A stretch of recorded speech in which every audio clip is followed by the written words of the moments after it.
Good morning, good afternoon, good evening mga kaibigan Pilipino, OFW, saan man sulok ng mundo tayo naroon ay pagpalain tayo ng Diyos at pagkalooban tayo ng mahabang buhay bawat isa. Agbyag ka, Francis Leo Antonio Marcos, agbyag ka. Ngak-ngak, Pablo. Gik-gik. Oh, lats na naman si ngak-ngak mga kaibigan. Oh, lats na naman si ngak-ngak.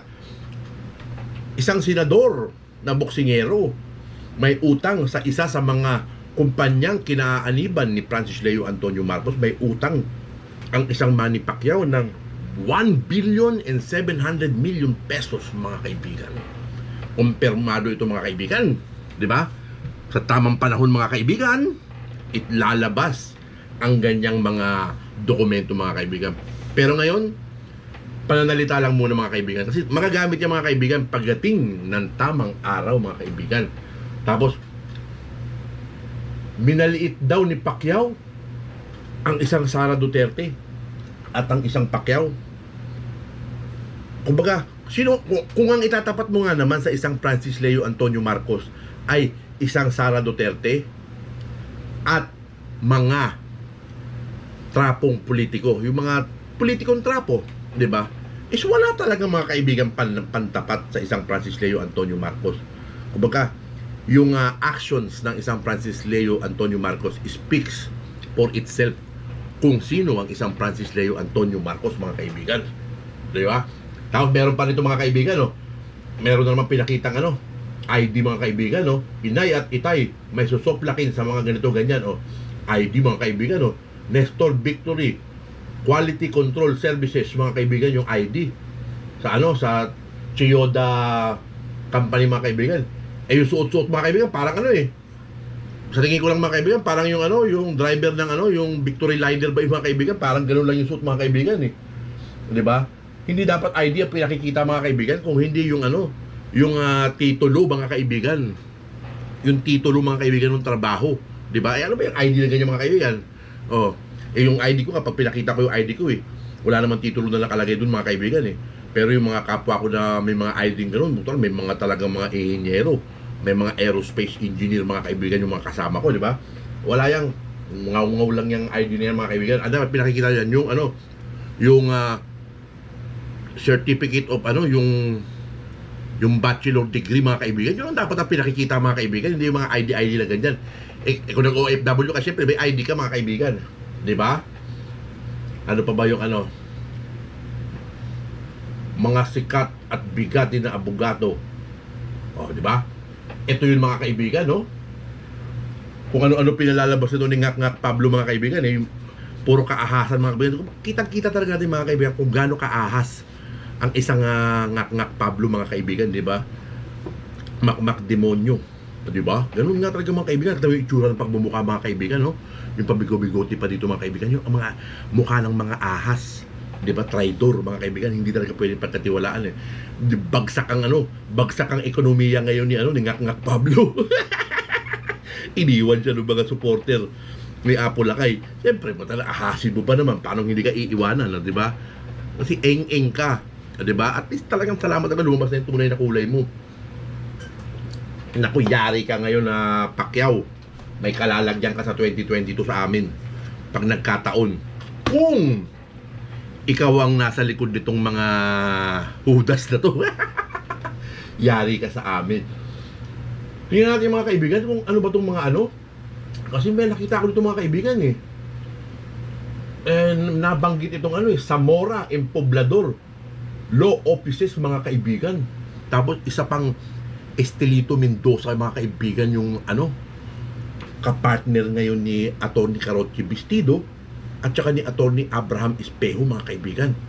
Ito yung mga sila yung mga nagtutulong-tulong mga kaibigan, di ba? Pagka ganitong klaseng mga law firm na mga kaibigan ang hahawak sa iyo mga kaibigan, isang abogadong Ronaldo B. Zamora mga kaibigan at isang Napoleon Poblador mga kaibigan. Naku po, kada tuldok mga kaibigan na mali mga kaibigan, pwede na lang sabihan, pwede na lang sulatan yung judge na na ignorance of the law yung ginagawa mo, di ba? Talaga naman questionin mo ngayon talaga yung yung judge, ignorance of the law. Isusulat ngayon ito mga kaibigan sa kanilang sulat mga kaibigan na kung paano ka nagkaroon ng ignorance of the law. Ganon din sa Court of Appeals mga kaibigan, maski Supreme Court nga mga kaibigan pwede na lang sulatan mga kaibigan at ipaliwanag nila kung paano nagkaroon ng ignorance of the law mga kaibigan, di ba? So hindi nga talaga applicable ang kaso na ito para kay Francis Leo Antonio Marcos. So hindi tayo magugulat mga kaibigan sa mga susunod na araw, linggo is makakasama na natin ang isang Francis Leo Antonio Marcos mga kaibigan. Talagang ito na yung sinasabi na yung mga well-known, mga talagang dekampanilya mga kaibigan na talagang ang tinitingnan nito talaga mga kaibigan is yung batas lang mga kaibigan. Pag may nasilip silang konting nilabag ng batas, maski korte ka pa mga kaibigan, maski judge ka pa, pag nilabag mo tong batas na to at hindi dapat na nangyari itong mga bagay na to at bakit nangyari itong mga bagay na to, pag yan ang kinuwestiyon ng mga abogadong itong mga kaibigan, lalabas din yung pagiging ignorance of the law ng mga tao na to, yung mga judge o kung sino pa man mga associate justice mga kaibigan. Talagang dahil ito talaga mga ubod ng tatalino to mga kaibigan. Naku, hindi basta-basta na to mga kaibigan. Pag sinabi mong itong mga pangalan na to, sinong abogado mo? Si Estelito Mendoza. Naku, puta, manginginig kagad yung mga korte niya mga kaibigan. Hindi sila pwedeng dyan. Kahit itong mga fiscal mga kaibigan, hindi sila pwedeng magpa-focus-focus ng mga kaibigan. Anak na puta, isang tanong, isang sagot lang nitong mga to, talagang mababaon sa talaga mga kaibigan. Kumbaga, pwede silang sabihan na nag-aral ka ba? Saan mo na pag-aralan yan? Sino nagturo sa iyo niyan? Saan mo nakuha yung ganyang yung ganyang tema ng pagpo-prosecute? Saan nyo nakuha tong ganito? Nag-aral ba kayo? Pinag-aralan ba? Tama ba yung sinasabi nyo? Tama ba yung pinag-aralan ninyo? Tama ba yung ganyan? Bakit ganito? Bakit ganyan? Tanang ko, mahihimay itong mga kaibigan. Talagang dapat talaga wala nang hearing itong mga kaibigan. Talagang kailangan nilang pakawalan ng isang Francis Leo Antonio Marcos. Talagang gigisahin sila nitong mga to, di ba? Diyan na ngayon mga kaibigan, lalabas yung mga nasabi ng mga former judge nung araw, yung mga nakakausap ng mga former judge na yung mga nilabag sa batas ng mga taong lahat-lahat ng may kinalaman sa pangyayaring ito sa yugto ng buhay ni Francis Leo Antonio Marcos mga kaibigan. Lahat talaga yan magbabayad yung mga yan mga kaibigan, sigurado yan mga kaibigan, di ba? Kaya talaga deserve ni Francis Leo Antonio Marcos kung yung tinatamasa niyang pagpapala sa Diyos, suporta, pagmamahal sa kanyang mga supporters, di ba? Talagang talagang kabilib-bilib talaga mga kaibigan, di ba? Talaga yung dami ng mga libro na yan mga kaibigan, Isipin mo, halos lahat na nakasulat niya mga kaibigan nasa utak nitong mga taong ito mga kaibigan, Mr. Poblador is the managing partner and principal litigator of the firm. Di ba? He obtained his Masters of Law in 1989 at Harvard Law School, Cambridge, Massachusetts, USA, and his Bachelor's of Law, magna cum laude class valedictorian in 1983 at the College of Law, University of the Philippines, where he was editor-in-chief of the Philippine Collegia 1982-1983. Currently, the editor-in-chief and chairman of the editorial board of the Philippine Law Journal, admitted to the Philippine Bar in 1984. He specialized in civil, commercial, and corporate, has extensive experience in public interest law. Yun, mga kaibigan, handling high-profile political and constitutional law cases. He has been chosen by Asia Law Profiles, a Euromoney publication, as a leading litigation lawyer in the Philippines. He has served as Director, Chief Legal Counsel, and Corporate Secretary of the various corporation, mga kaibigan. Ang galing dito mga kaibigan, yung mga tinatawag na security law, special project business organization, tapos yung has extensive experience in public interest law. Ano kaya ito mga kaibigan pumapalo doon sa public interest law mga kaibigan? Ito siguro mga kaibigan, kung meron kang nilabag na karapatan ng isang tao, di ba, na ang is public interest mga kaibigan, kung bakit nangyari yung ganun, bakit nagkaganyan, bakit ganito, bakit ganyan, di ba? So yun ang specialty nito ni Napoleon J. Poblador mga kaibigan, di ba? Tapos makakapareha pa nito mga kaibigan sila Attorney Abraham Espejo mga kaibigan. Siyempre, magkakakilala yan, magkakatugma-tugma yan, mga kaibigan, yung mga power niyan pagsasama-samahin, mga kaibigan.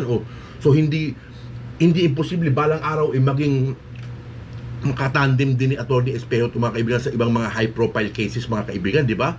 Siyempre, iba rin klase ang talino ni Atty. Abraham Espejo, ibang klase rin ang talino ni Atty. Carocci Bastido, mga kaibigan. So sasamahan mo pa ng mga ganitong klase, mga summa cum laude, mga kaibigan, na talagang nak ng patutig, talagang matitindi talagang ano nga kaya mo ba itong mga tao na to?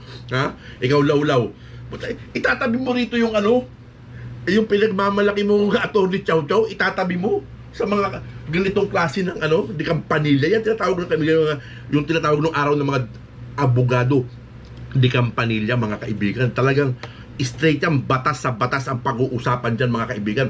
Pag sinabi nila na ito ang dapat na batas na pinairal, ito dapat yung tinahak nung kinasadlakan ng isang Francis Leo Antonio Marcos, ito dapat yung tinahak. Pero ganito ang ginawa ninyo. So yung mga ginawa ninyo hindi naaayon doon sa straight path is ignorance of the law ang tawag doon, mga kaibigan, sa personal kong opinion. Hindi ako nag-aral, mga kaibigan, pero naiintindihan ko ng konti para sa sarili ko lang na opinion, mga kaibigan, di ba? Biro mo lang, kaibigan, no? Magna cum laude. Class valedictorian 1983, College of Law, University of the Philippines, mga kaibigan. Gano'ng katalino yan, mga kaibigan, cum laude. Anak ng patuting, matindi, mga kaibigan, diba? Ito pa, si Rolando Bisamora pa, mga kaibigan. Ako naman dito, mga kaibigan. Diyos ko, masyado. Doctor of Public Administration, Polytechnic University of the Philippines, PUP, mga kaibigan. Honoris Causa 2002, first place 1969 bar examination, Bachelor of Law, University of the Philippines College of Law, magna cum laude valedictorian 1969 and Bachelor of Arts, University of the Philippines College of Arts and Science, magna cum laude. Paktay kayo ngayon. Anong panama ng mga dito nila Victor na yan, itong nila Chow Chow na paktay kayo ngayon. Yan ang sinasabi ko. Paano nila naserbisyuhan ng isang Francis Leo Antonio Marcos, mga kaibigan, di ba? Bakit nila siserbisyuhan ng isang Francis Leo Antonio Marcos, mga kaibigan, ng ganitong klase ng mga kalidad, mga kaibigan? Paano hahawakan ng ganito katataas na kalibre ng abogado, mga kaibigan? Estelito Mendoza, Ronaldo B. Zamora, Napoleon Poblador, mga kaibigan, di ba? Paano nila tatanggapin ang isang Francis Leo Antonio Marcos human trafficking case, mga kaibigan, kung wala silang nakita na talaga na ang umiral dito, mga kaibigan, is may bayad din to, mga kaibigan, pero ang umiral talaga dito, mga kaibigan, is yung hindi nila papayagan na may mga huwes, may mga tigapagpatupad ng batas na ignorante sa kanilang mga ipinatutupad na batas. Yun ang pinakamagandang dyan, mga kaibigan. Talagang nakakalula, mga kaibigan, nakakagulat. Diba? Isipin mo, susulatan lang nila yung kung sino man yung kunyari ikaw yung judge, sulatan ka ng mga ganito kalaki, ganito katitindi ng mga tao. Sino ba ito nga sumulat na to? Sabi nung judge ako Sino ba ito sumulat na to? Naku, si Napoleon Poblador, ignorante lang ako sa batas. Naku, paano magagawin ko? Ako natatawag ngayon si Jan sa mga kaklase niya. Sabi ni ni attorney ignorance of the law daw yung ginawa ko. Paano ko ba ipapaliwanag ito? Naku, ganun sigurado yung mga kaibigan, manginginig. Tapos yung mga associate justice, mga kaibigan, na patulog-tulog siguro, mga kaibigan, dun sa yung mga motion na pinay, mga kaibigan, tinutulog-tulogan nila. Pag sinulatan ng ganito, sino sumulat sa'yo? Naku, si Ronaldo B. Zamora, tsaka si Napoleon Poblador. Sino pa yung isa? Naku, si Mendoza, kada dito rin pumirma din. Naku, patay tayo ngayon dito, gawin natin yung trabaho natin. Syempre, mga kaibigan, malalathala sila sa mga samahan ng mga ng mga matitikas ng mga abogado sa Pilipinas, mga kaibigan.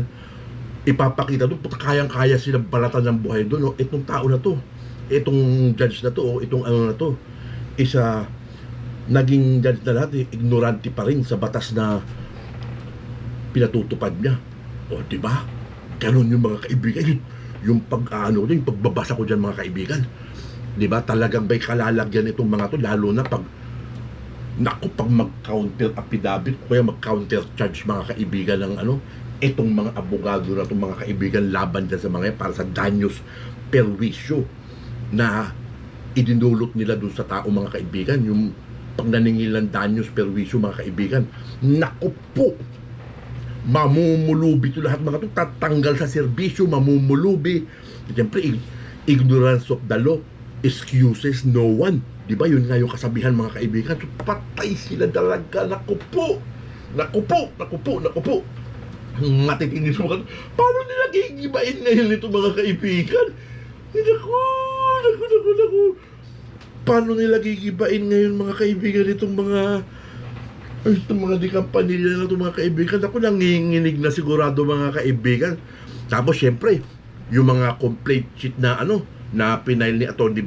Bastido, mga kaibigan, syempre, partner na sila ngayon, mga kaibigan. Syempre, re-revisahin ngayon ng mga corporate, yung mga itong mga partners and mga law firm na partner nila, re-revisahin nila ngayon yung mga kaibigan.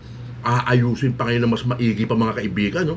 Bukta talaga lalo madidiin ngayon itong mga tinamaan ng magaling na to, ng mga nagdudurong-durungan sa sa batas, mga kaibigan. Paktay kayo ngayon. Ngak Pablo, ano pa? Palabas ka ng palabas ng kung ano-ano. Ang dami tuloy nalalaman ng mga tao na talagang doon sa nakita ko, mga kaibigan, talagang mas lalong tumaas yung moral ko, mga kaibigan. 'Di ba? Lalong tumaas yung moral ko, mga kaibigan, 'di ba? Mabasa ko ba naman yung yung klase ng mga tao na to, mga kaibigan, kung anong klase yung mga pinag-aralan at saka yung mga naabot nito, mga kaibigan, na katungkulan. Hindi mo pwedeng sabihin na na oy, mali yung sinasabi mo, hindi ganyan ang batas. Hindi mo pwede basta-basta sabihan ng ganito itong mga law firm na ito, mga kaibigan, itong mga klase ng mga abogado na to. Hindi mo basta-basta pwede sabihan ito ng ganyan. Lawlaw, kaya ba ito ni Chow Chow? Sabihan nyo nga na kung may mali doon sa mga nabanggit na salita na na not applicable, 'di ba? Kontrahin nga ni ni attorney ni attorney di Lampaso mo. Paktay kayo ngayon. Ngak kung ano-ano pa.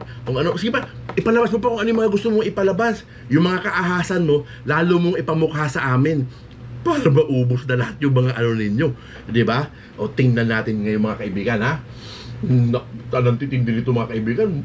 Magna cum laude, talagang valedictorian cum laude. Wala kang mababasa na mga kaibigan, wala kang mababasa na kumbaga puta, mas matatalino po to siguro sa mga profesor nila, baka ganun, mga kaibigan. Pag hinawakan ka ng mga ganitong klase talaga, mga kaibigan, kasi siyempre hindi nila basta-basta itataya yung kanilang mga pangalan, mga kaibigan. Hindi rin sila basta-basta kukuha ng kliyente kung alam nilang mababahidan yung kanilang mga track record, mga kaibigan. Ganun yung pagkakaano ko dyan, Pero pag nakita nilang along the way sa tinakbo ng kaso, mga kaibigan, is ang daming ignorance of the law na naganap, mga kaibigan. Takot talaga batulin pa sa alas 4, okay? We will do it. And we will fight for it. Susulatan yung mga dapat sulatan. Tapos makakatanggap to. Kanino ba galing itong sulat na to? Pag galing lang, kaya halimbawa, ang sumulat si Atty. Chow Chow lang, mga kaibigan. Sino ba? Hindi na magkilala yan. Sino ba yung Chow Chow na yan? Pero pag nabasa nila, mga kaibigan, sino ba ito sumulat? Ako galing sa sa law firm ni tawag ka ganyan sa mga kaibigan ng mga judge. Ignorance of the law daw ako, ganito yung ginawa ko. Sino bang umano sa'yo? Ba't nanginginig ka? Si Napoleon Poblador. Ha? Takot ako! Halimaw yan! naku, ano sabi sa'yo? Ano sabi? Naku, yari ka dyan, patay ka dyan. Tapos sino pa? Si Tilito Mendoza, naku, yari ka lalo dyan. Sino pa? Sino pa to? Si Rolando Zamora, kasama nila, mga kaibigan. Naku, patay na lalo na. Naku, kung ako sa'yo, kung ano yung nilalaman ng sulat nila, aksyonan mo ng maganda-ganda. Dahil pag hindi mo inaksyonan nyo ng maganda-ganda, masusulat yung pangalan mo sa mga doktrina ng mga Supreme Court, ng mga justices na isa ka doon sa mga gumawa ng mga palpak sa hanay ng usaping batas, pagpapatupad ng batas sa Pilipinas. Isusulat ka nitong mga to na alam nyo ba si ganito, itong si judge na ganito, gumawa ng ganito, ganyan. Alam naman niya na ignorant ng ganyan. Madala ka, pahiyaan kayo dito. Naku, sinasabi ko sa inyo, hindi basta-basta pala tong mga to. O, di ba? Palabas ka pa ng palabas, ngak-ngak. O, di ba? Tumaas ngayon yung moral. Ako, tumaas yung moral ko nung napanood ko yung in-upload mong kaahasan eh. Di ba? Dapat yan, yung winirtap mo ang isang tao, talagang labag sa batas yan, mga kaibigan. No? Oh, may nangyari ba? Ha? Oh, apektado ba kami? Meron bang naapektuhan? Ha? Maapektuhan ba yung Ha? Maapektuhan ba yung yung kaso? At na pangalanan kung sino yung isa sa mga abogado? May epekto ba? Wala. 'Di ba? Ano naging epekto sa amin? Tumaas ang aming mga moral. 'Di ba? Dahil sa klase o tikas ng mga abogado pa na makakatulong ni Atty. Abraham Espejo at ni Atty. Carochi Bastido. Oh, patay kayo ngayon. Talaga ako, naniniwala ako, kumakapit ako na ang paglipad ng agila ay nakatakda ng mga kaibigan. Hinihintay lang natin yung araw na ito, mga kaibigan. Talaga yan. Hindi pwede dito yung mga mga political mga kaibigan. Putang pahiyaan ang lalabasan dito, mga kaibigan. Ilaglag na nila yung mga politiko, mga kaibigan, pero sabi mo, papaboran na ito ng mga politiko, mga kaibigan, hindi sa klase ng mga tao na ito, mga kaibigan, siguro. Uubra yung mga pamumulitika na ganyan, hindi uubra sa mga tao na ito yan. Yun ang ko dyan, personal kong dyan, mga kaibigan, di ba? So, yun lang yung reaction natin dito, mga kaibigan, sa mga pinagpapalalabas ito ni Ngak Pablo, mga kaibigan. Puro naman, wala namang wenta. Walang wenta. Dati, ang tataas ng view ni Ngak, mga kaibigan, no? Ngayon, wala na. Ang patutik, parang channel ko na lang ito, mga kaibigan, eh. Di ba? Biro mo. Labawatan na naman ng 1,000, mga kaibigan. 289. Ilan na lang kaya yung alive dito, mga kaibigan? Kasi dati 290, mga kaibigan, eh. Tapos sabi niya, magpaparapol daw siya, mga kaibigan, pag yung marami daw siyang ipaparapol pag umabot na raw ng 300k yung subscriber niya, mga kaibigan. Mukhang malabo na mangyari. Tagin ang demonyo ang itsura, mga kaibigan. Dito medyo anghil-anghil pa, mga kaibigan, kasi matagal na itong picture na to, eh. Pero yung mga picture na itong mga latest, mga kaibigan, pag nagla-live, mga kaibigan, ang sagwa tingnan, mga kaibigan, ng itsura mo, isa lang, ganito lang, isa lang. Hindi mo mahahabol ang hininga mo, sinisigurado ko sa iyo yan. Basta isa lang talaga. Makatama ka sa akin ng 10, 11, 20, okay lang, pero matamaan lang talaga. Isa lang. Lalo na dito, talagang maghihiwala yan, sinisigurado ko sa iyo. Anak ng patuting ka. Ano ka eh? Utusang ka ni inay, no? Talaga namang lawlaw defender. Ngak Diablo, the lawlaw defender. Yun ang itatitle ko nito. Ngak Pablo, lawlaw defender. Paano ba yan, ngak? Sorry ka na lang, ha? Sabi ko sa'yo, hindi mo kami kaya dito sa FLM family, di ba?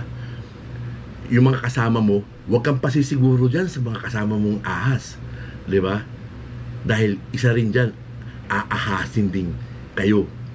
Meron na kaming konting meron na kaming konting nasilip, pero private yun, hindi pa namin pwedeng ilabas. Meron na naghudas dyan sa inyo, nung mga ano ninyo. What's the secret? Nasabog na lang yan isang araw. 14 assassins daw, sabi ni ano eh. Ni Jochong Eklaboy, 14 assassin. Pero may ahas para doon na a-assassin din sa inyo. So, see you again on my next vlog. Agbyag ka, Francis Leo Antonio Marcos, ang pandemic hero ng Pilipinas. Walang makakahigit sa ginawa mo noong panahon ng pandemic. Ikaw ang aking superhero, ikaw ang aking buhay na bayani. Agbyag ka, Apo Lakay.